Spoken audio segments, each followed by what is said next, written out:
우리가 많이 접하는 광고 중에 매일 쳇바퀴처럼 바삐 돌아가는 일상 가운데 치인 한 직장인 여성이 너무 바빠서 실수도 연발하고 일주일을 이렇게 바삐 살아가는 와중에 또다시 월요일이 찾아오는 그런 시간의 반복을 겪고 나서 이미 표정부터 지쳐있는 그런 어떤 모습이 나타나면서 이런 카피가 나옵니다. 월화수목금토일 또 월요일, 바빠도 너무 바쁜 당신, 타이어 교체하러 갈 시간도 없을 테니까, 이런 어떤 광고 문구가 나오면서 찾아와서 교체해 주겠다고 하는 그런 광고를 접한 적이 있습니다. 직장인들이 참 바빠서 하루하루 살아가는 것이 굉장히 치열하게 살아간다는 그런 어떤 광고였지요. 여러분, 직장인들이 일주일 요일을 어떻게 세는지 제가 인터넷에서 한번 발견한 게 있어서 너무 재밌어가지고, 우리 보통 월화수목금토일 이렇게 일주일을 세잖아요. 근데 직장인들의 느낌은 월요일, 화, 수, 목, 금, 퇴 이렇게 이야기한다고 합니다. 토요일과 일요일을 합쳐서 토일도 아니고 퇴 이렇게 이야기한다고 해요. 그만큼 그 휴식하는 시간이 빨리 지나가고 일하는 시간이 너무너무 길게 느껴진다고 하는 그런 느낌을 직장인들이 표현하고 있더라고요.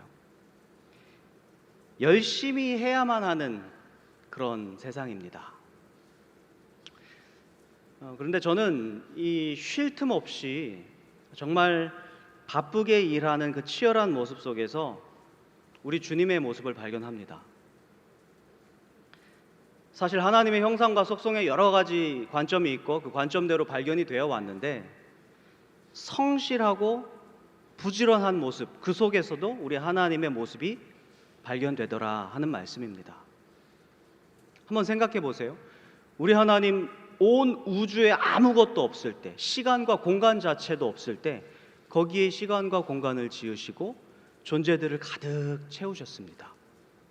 그리고 그 존재가 정말 질서 있게 돌아가도록 팔짱 끼고 구경만 하시는 것이 아니라 개입하셔서 이끌어 가시고 다스리시는 분입니다. 얼마나 바쁘실까요?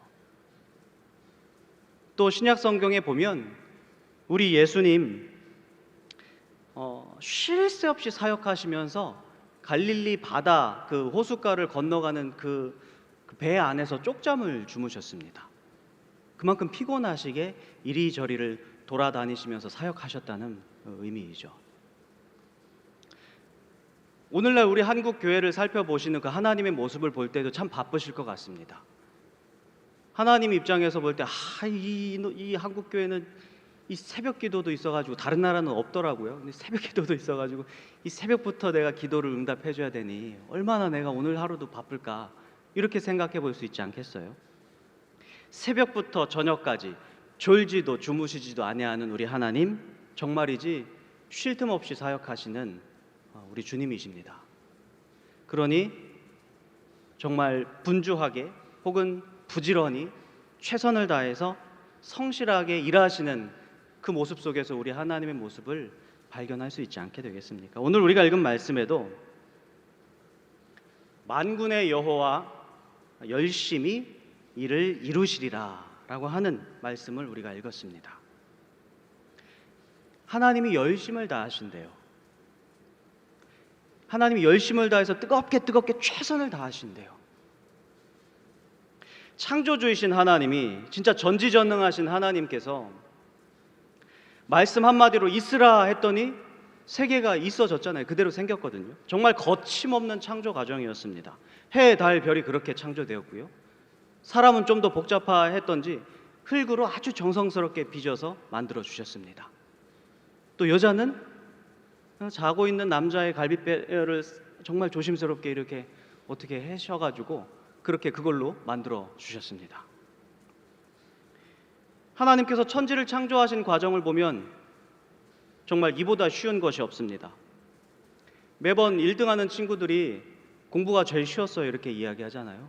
하나님도 마찬가지셨을 것 같아요. 다 쉬웠는데 천지 창조가 제일 쉽더라, 이렇게 이야기하셨을 수도 있어요. 그랬던 하나님께서 웬일인지 오늘 말씀을 보면 아주 열심을 다해서 이것을 이루겠다, 이렇게 말씀하신다는 거예요. 아니, 우주를 창조하신 하나님에게 도대체 어떤 일이 열심을 다할 만한 일이었을까? 얼마나 어렵고 까다로운 일이기에 전지전능하신 하나님께서 열심을 다하셔야 했을까? 오늘 말씀 속에서 우리는 이걸 발견해 보고자 합니다. 오늘 우리가 읽은 말씀을 다시 한번 경청해 볼까요? 오늘 말씀은 크게 세 부분으로 이루어졌어요. 먼저 1절과 2절인데요. 이 말씀이 누구에게 선포되고 있는지를 한번 보시면 9장 1절 이렇게 시작하고 있습니다. 전에 고통받던 자들에게는 흑암이 없으리로다. 그동안 멸시받던 땅인 스불론, 납달리, 갈릴리 이 지역에 이제 빛이 비치겠다. 이제 너에게 고통이 없을 거야. 이제 너희 땅에 환하게 빛이 비칠 거야. 더 이상의 어두움이 없고 너희들의 그 쥐구멍 같은 삶에 빛이 비춰질 거야. 햇볕이 될 거야. 이게 1, 2절의 말씀입니다. 두 번째는 3절부터 5절인데요. 그 사망 그늘진 땅에 빛이 쫙 비칠 때 나타나는 효과에 대해서 말씀해 주십니다. 3절을 보시면 추수할 때와 같은 그런 기쁨을 회복하시겠다고 말씀하시고, 4절에는 모든 폭력과 압제와 때리는 몽둥이를 다 꺾어버리시겠다라고 말씀하십니다. 그리고 군인들의 신과 피 묻은 옷들을 다 불살라 버리시겠다고 말씀해 주셨습니다. 세 번째 부분은 6절과 7절인데요. 이 모든 일이 어떻게 가능하냐? 바로 한 아기가 태어날 것이기 때문이다, 이렇게 말씀하세요. 이 아기는 우리를 통치할 그런 운명을 지닌 아기인데 어깨에 그 짐을 짊어지고서 기묘자, 모사, 전능하신 하나님, 영원한 아버지, 평강의 왕이 될 것이다, 이렇게 이사야가 예언하고 있는 부분입니다. 오늘 말씀 9장 6절, 메시아 탄생을 예고하는 그런 말씀은 우리에게 잘 알려져 있거든요. 이는 한 아기가 우리에게 낳고 한 아들을 우리에게 주신 바 되었는데 그 어깨에는 정사를 메었고 그의 이름은 기묘자라, 모사라, 전능하신 하나님이라, 영존하시는 아버지라, 평강의 왕이라 할 것임이라. 여러분, 핸델의 오라토리오 메시아 들어보셨죠? 거기 12번에 보면 합창 우리를 위해 나셨다라고 하는 곡이 있습니다.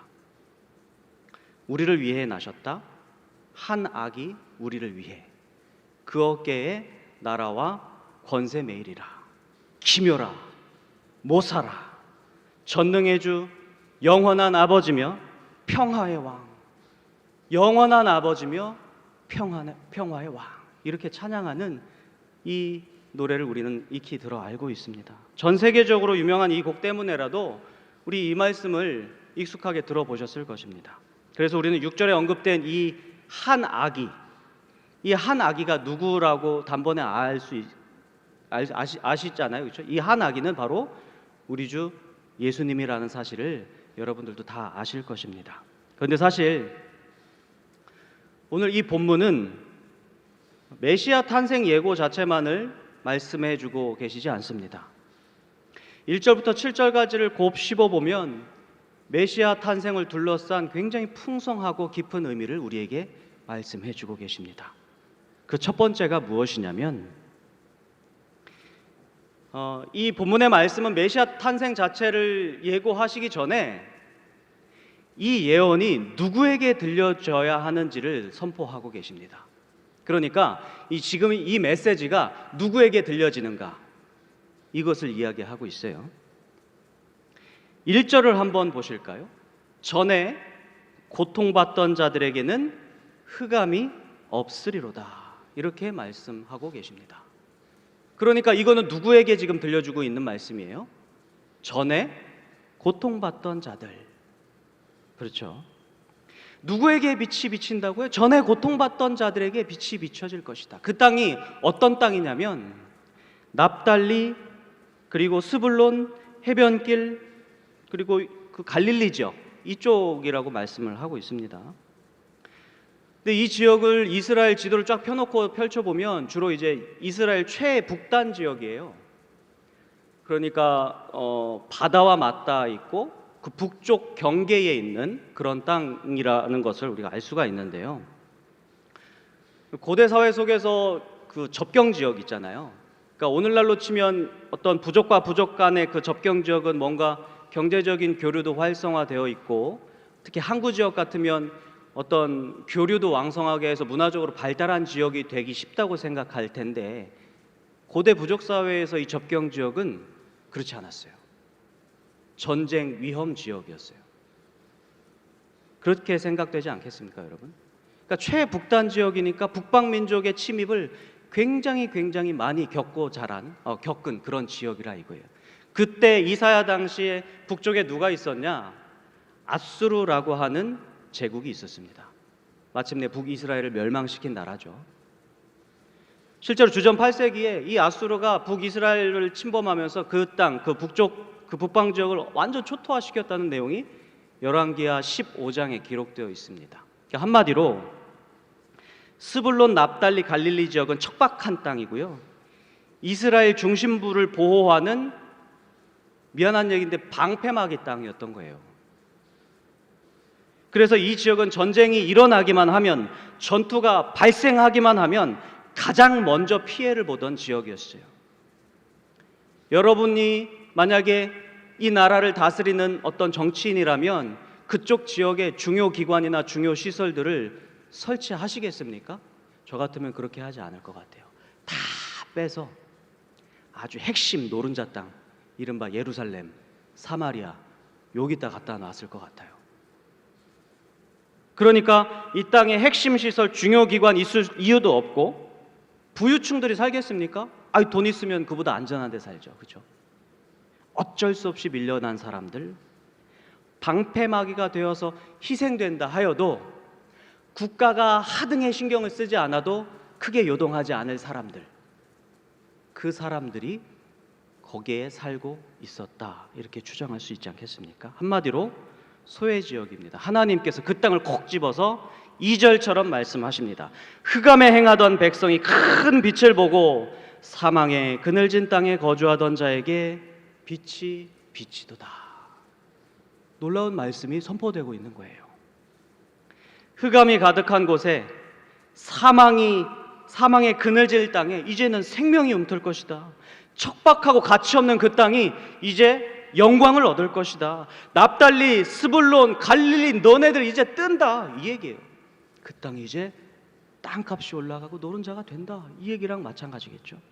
이 소식을 들은 지역 주민이 어땠을까요? 되게 기뻐했을 거예요. 마음이 설레고, 야, 그 말처럼 되면 얼마나 좋을까, 이렇게 생각했을 거예요. 기쁜 소식이라고 하는 것은 이런 어떤 반응을 가지고 옵니다. 한 권사님이 암에 걸리셨는데요, 병원을 찾아갔겠죠. 근데 병원에서 의사가 진단을 하고 나서 이야기를 해주는데, 아주머니는 큰 치료가 필요 없을 것 같아요. 약만 드시면 잘 될 것 같습니다, 이렇게 말씀하시니 그 자리에서 막 부끄러운 줄도 모르고 할렐루야 이렇게 외쳤다고 해요. 간호사, 의사, 사람들 다 있는데 약만 먹으면 된다고 하니까 기뻐서 할렐루야 이렇게 외쳤다고 해요. 기쁜 소식이 들려졌을 때에 나타나는 반응을 말씀드리는 겁니다. 어떤 집사님께서 코로나19 때문에 실직을 당하시고 이제 사업을 해야 되겠다 해가지고 은행에서 대출을 크게 받으셔서 마스크 공장을 이제 돌릴 수 있는 그런 기계들을 구입하셨대요. 그런데 이제 문제는 판로가 개척이 안 되는 거예요.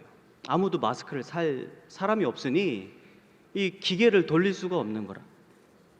이 빚을 크게 졌는데 큰일이지 않습니까? 발을 동동 구르고 막 기도 요청도 하고 그렇게 했는데 어느 날 마스크를 사겠다는 사람이 나타난 거예요. 그것도 큰 규모로. 그래서 기계를 돌릴 수 있게 됐다고 막 그 이야기를 듣자마자 쪼르르 전화해서 기도해 주셔서 감사하다고 너무 좋다고 이제 살 것 같다고 이렇게 이야기하세요. 기쁜 소식을 들었을 때의 반응이라 이겁니다. 한 여인을 짝사랑하던 남자가 있었습니다. 마지막 용기를 내어가지고 에라 모르겠다, 고백이나 하고 차이자 남자답게 해가지고 고백을 했어요. 그런데 돌아오는 답변이, 네가 그렇게 나를 진지하게 생각하고 있는지 몰랐다. 그래, 오늘부터 1일. 이런 이야기를 들었다 쳐봐요. 어떤 리액션이 나오겠습니까? 막 이런 리액션이 나오지 않겠습니까? 이거 경험해 보시지 않은 분들은 모르시고 제 얘기라 이제 제가 드릴 수 있는 건데, 제가 그렇게 고백했더니 아무튼 저도 예상하지 못했는데 그렇게 받아주더라고요. 너무너무 기뻤어요. 막 다 이야기하고 다니죠. 내가 잘한 것처럼, 막 내가 고백해서 따낸 것처럼 막 그렇게 자랑하고 다녔습니다. 여러분, 사람이 한번 태어나면 태어나자마자 이렇게 죽음으로 향해 가잖아요. 또 하루 멀어져 간다, 매일 이별하며 살고 있구나, 이런 죽음의 어떤 정말 피할 수 없는 그 우울함이 우리 인생에 깔려 있습니다. 그렇게 죽음을 향해 달려가고 있는 길목에서 이런 소리가 외쳐져요. 여기 살 길이 있습니다. 바로 여기입니다. 이쪽으로 오세요. 이런 소리가 들려진다 쳐보세요. 그러면 사람들이 우르르 몰려가지 않겠습니까? 복음이라고 하는 것을 들은 사람들의 반응이 이렇다는 말씀입니다. 여러분, 이 이야기를 접한 사람들이, 그리고 그 기쁨의 소식을 접한 사람들이 왜 기뻐할 수 있냐면 이전까지 정말 고통받고 있었기 때문입니다. 고통의 크기가 너무 깊고 오랫동안 켜켜이 쌓였던 그 고통 때문에 절대로 내 힘으로 빠져나올 수 없는 그런 웅덩이에 내가 빠져 있었기 때문에, 그래서 그것이 복음일 수가 있는 거예요. 복음으로 받아들여지는 데 있어서 문제 해결보다 더 중요한 조건은 오랜 고통이라 이 말씀입니다. 여러분, 복음은 진짜 흑암 속에 던져진 불꽃 같습니다. 복음은 죄악의 웅덩이에 던져져서 그 모든 것을 일으키는, 파동을 일으키는 그런 돌멩이와 같습니다. 복음은 외로운 광야에서 선포되는 말씀과도 같습니다. 한밤중에 양을 치던 목자, 그 가난한 목자들에게 갑자기 막 영광이 쏟아져요. 그러면서 이렇게 외치는 소리가 들립니다. 내가 온 백성에게 미칠 큰 기쁨의 좋은 소식을 너희에게 전하노라. 오늘 다윗의 동네에 너희를 위하여 구주가 나셨으니 곧 그리스도 주시니라. 목자들에게, 가난한 목자들에게 복음이 선포되는데 누구를 위하여? 너희를 위하여. 너희를 위하여 구주가 오셨다. 이렇게 선포되고 있는 거죠. 누가복음 6장에 예수님께서는 누가 이 복음을 받아들일 수 있는지 분명하게 말씀해 주셨습니다. 너희 가난한 자는 복이 있나니, 지금 줄인 자는 복이 있나니, 지금 우는 자는 복이 있나니, 이렇게 말씀해 주셨어요. 따라서 여러분, 지금 줄이고 지금 울고 있는 그 실패가 결과가 아니라는 거예요. 그것이 무엇이냐면 복음의 서막이라는 이야기예요. 지금 고통받고 있는 자에게 빛이 비친다고 주님이 분명히 말씀하셨지 않습니까?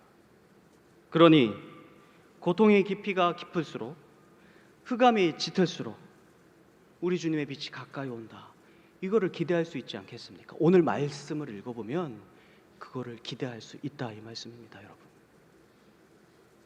자, 오늘 우리 말씀에서 두 번째 주목해야 되는 것이 무엇이냐면, 흑암의 땅에 빛이 비치잖아요. 그 빛이 비칠 때 나타나는 효과에 대해서는 분명히 말씀해 주십니다. 다시 말해서 복음이 선포된 곳에서 무슨 일이 일어나느냐, 이것에 대해서 말씀해 주십니다.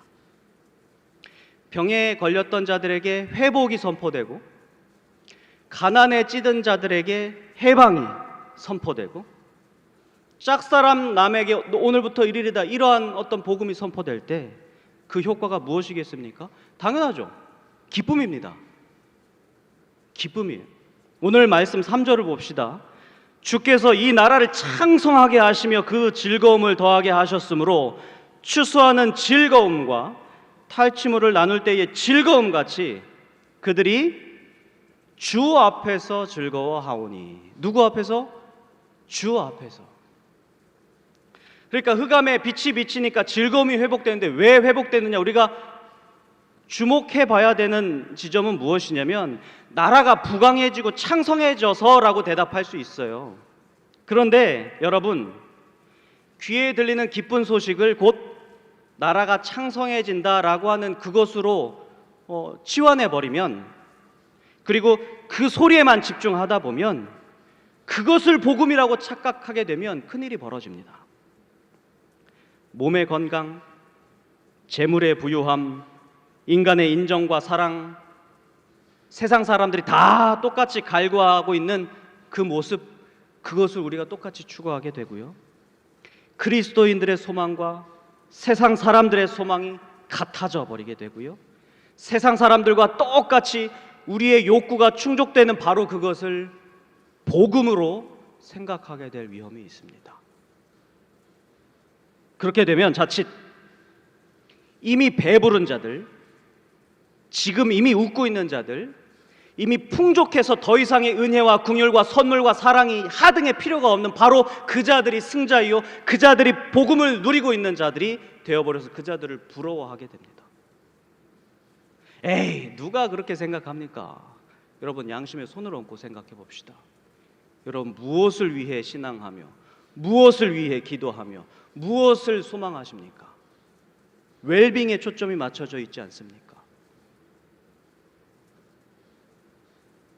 더 건강하기 위해 신앙하고, 더 풍요롭기 위해 기도하고, 좀 더 안전하기 위해 믿고 있다는 사실을 누가 부정할 수 있겠습니까?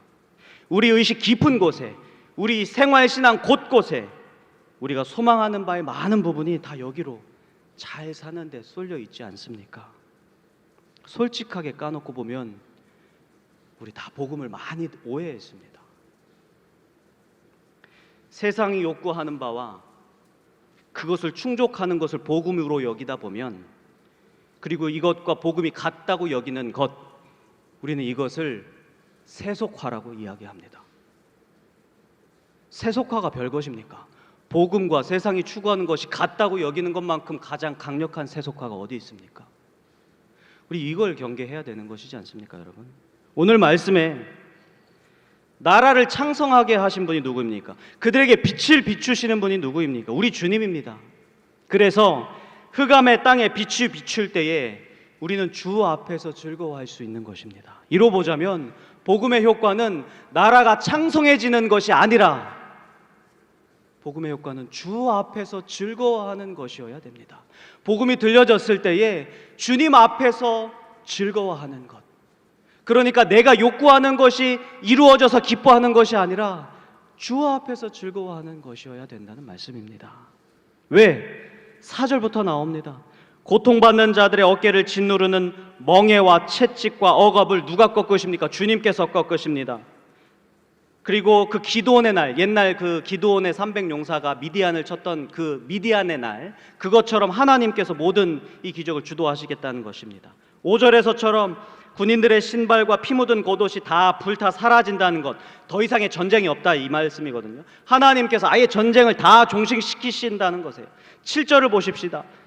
하나님이 다스리시고 다스림을 영원히 하시고 평화도 끊이지 않게 하시고 다스림이 다윗의 왕조를 굳게 세우고 영원히 그 권세를 보존하는데 독재가 아니라 정의와 공의로 그것을 보존하시겠다고 하나님께서 말씀하십니다.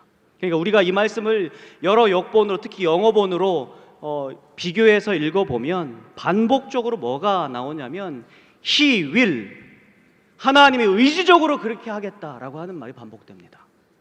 하나님께서 분명한 의지로 그리하시겠다. 복음의 효과는 주 앞에서 즐거워함인데 왜 우리가 즐거워해야 되느냐? 하나님께서 그리하시겠다, 하나님께서 그렇게 주도하시겠다, 이것 때문에 우리가 즐거워할 수 있는 것입니다. 일을 행하시는 여호와, 그 일을 만들며 성취하시는 여호와, 그의 이름을 여호와라 하는 이가 이와 같이 이르시도다. 너는 내게 부르짖으라, 내가 내게 응답하겠고 네가 알지 못하는 크고 은밀한 일을 너에게 보이리라. 우리 하나님께서는 의지적으로 계획하시고 일을 만드시고 행하시고 하나님의 의지로 성취해 나가시는 하나님이다라고 하는 말씀이 여기 기록되어 있는 것이죠.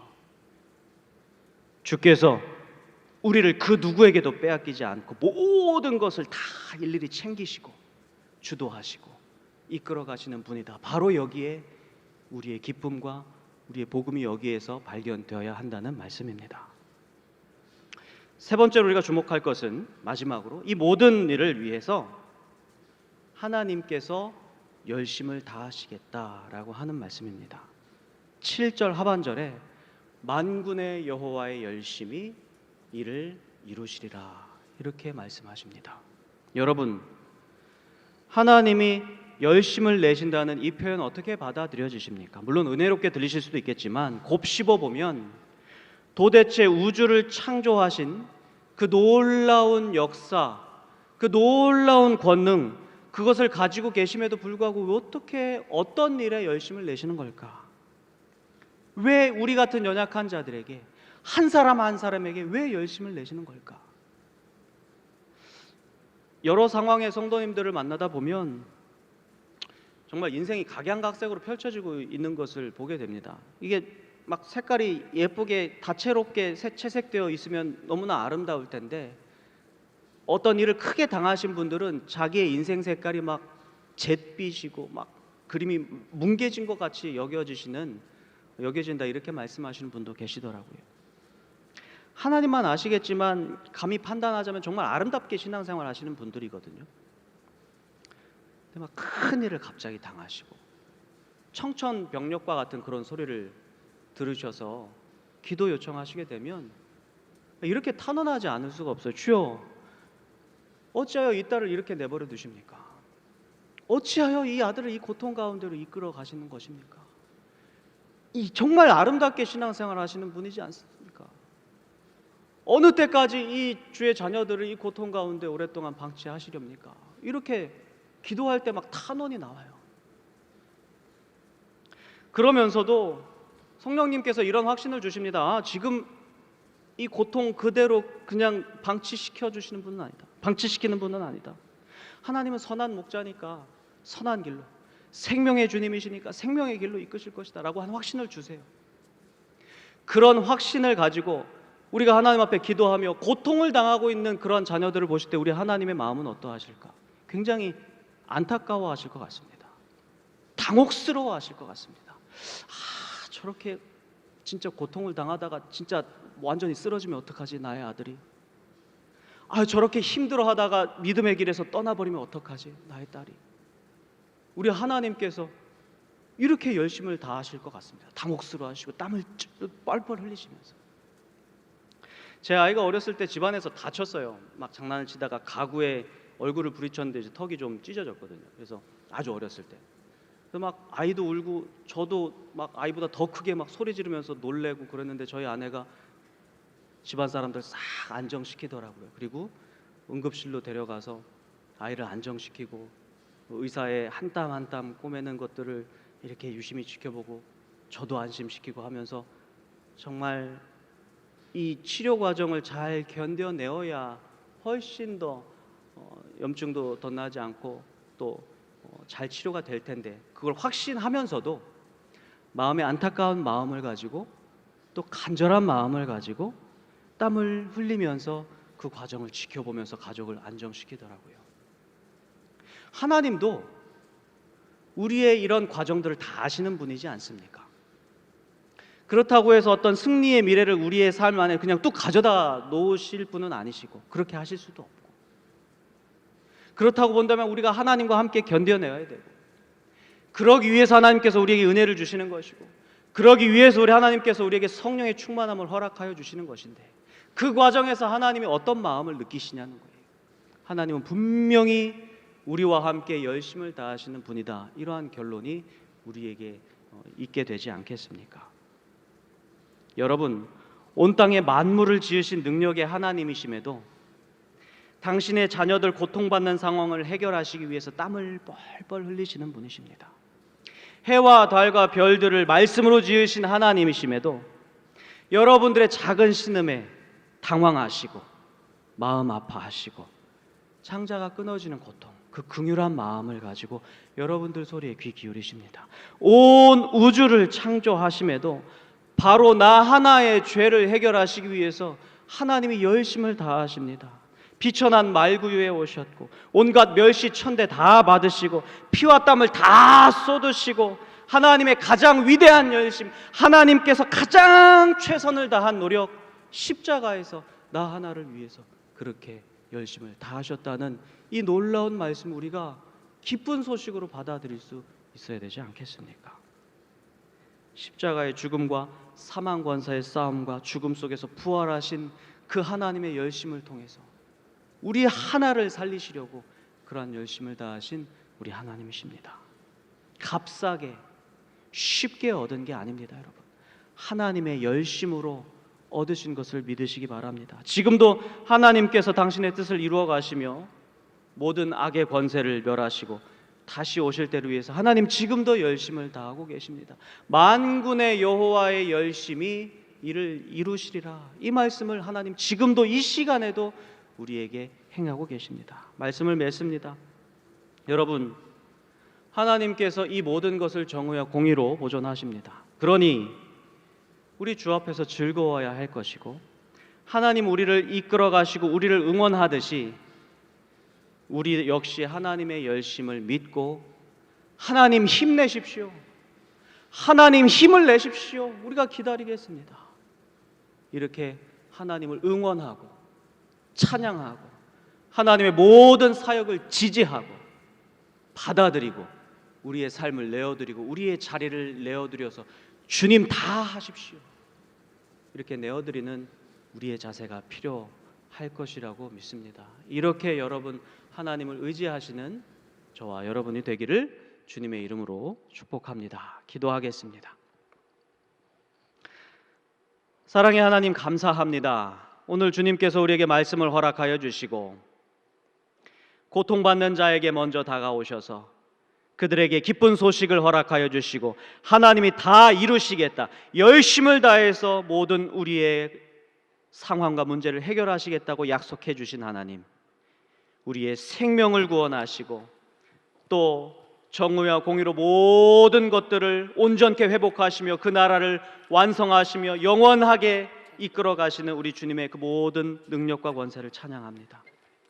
아무리 어려운 일이 있을지라도 우리 하나님의 열심을 생각하면서 힘을 내게 하여 주시고 주님을 날마다 찬양하며 주님의 다스리심을 날마다 경험하고 인정하고 깨닫는 그러한 우리 모두의 삶이 되도록 축복하여 주옵소서. 예수님의 이름으로 기도드립니다. 아멘.